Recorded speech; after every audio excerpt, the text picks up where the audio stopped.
Thì mình cái chị đó thì chỉ lấy cây chỉ chọt một lỗ, xong mà chỉ cái cọng hành giống vào.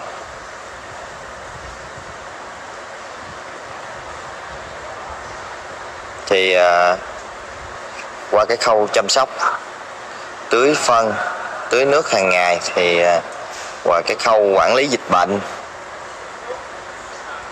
bệnh, như có sâu, tập trung là về sâu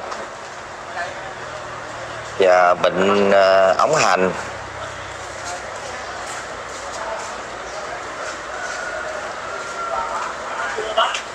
Rồi qua cái khâu quản lý dịch bệnh thì đến cái khâu cuối cùng sẽ là đến cái khâu thu hoạch. Đây mấy con